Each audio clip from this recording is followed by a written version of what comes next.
Dostlar, hər vaxtınız xeyirli olsun. Hamınızı salamlayıram. Həyat qəribədir. Həyat bəzən acımasızdır. Və bugün mən biraz əvvəl acı bir xəbər aldım. 1988-90-cı illərdə Arxangelsk vilayətinin Mirne şəhərində raket qoşunlarında əskər yoldaşım olan Müşfiqi itirdik. Çox eyib. Bir müddət idi, amansız xərçəng xəstəliyi ilə mübarizə aparırdı Müşfiq. Müşfiq belə tez getməli olan deyildi.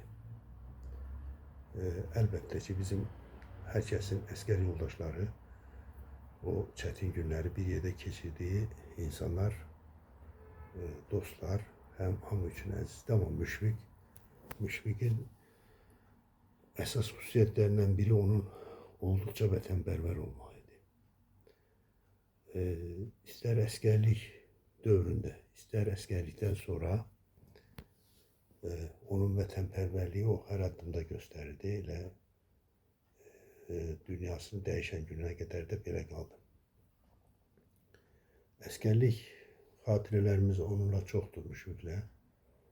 Demək olar ki, hər gün görüşürdük. Ayrı-ayrı hər bir hissələrdə xidmət edirdik biz, amma fikirlərimiz, duyğularımız bir-birinə yaxın olduğu üçün demək olar ki, hər gün yeməkxanada görüşürdük və bizim bir dəstəmiz vardı. Oturardıq yeməkxanada, sol köşkdə oturardıq. Bizim yerimiz idi ora.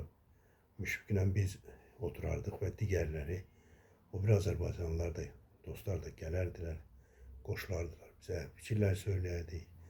Nə hərəkətlərimizi, nə eləmək lazımdır, onlar haqqında fikirləşirdik, vətən haqqında öz fikirlərimizi müzakirə edirdik. Lazım olmanda bir-birimizə kömək edirdik, fiziki, maddi. Yəni, Müşfiq doğrudan da layiqli bir oğuldu.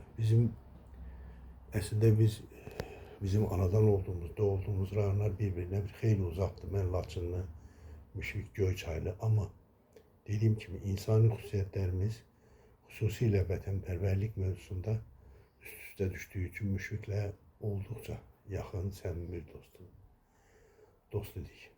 Son günə qədər, bu günə qədər.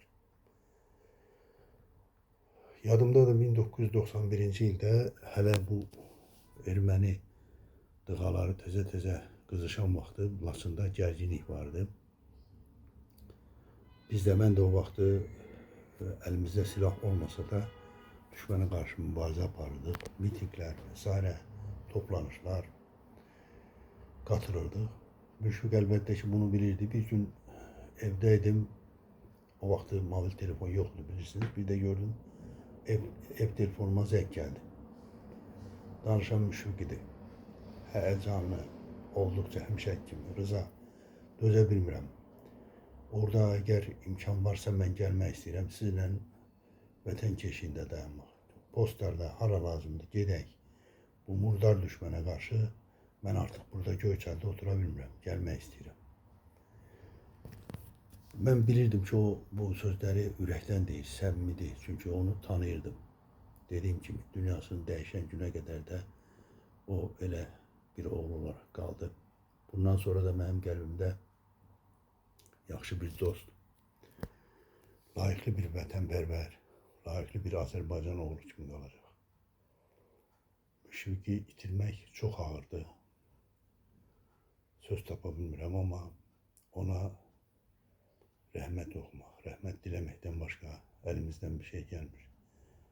Yerin cənnət olsun, qardaş. Allah sənə qəni-qəni rəhmət eləsin. Səni heç vaxt unutmayacağım.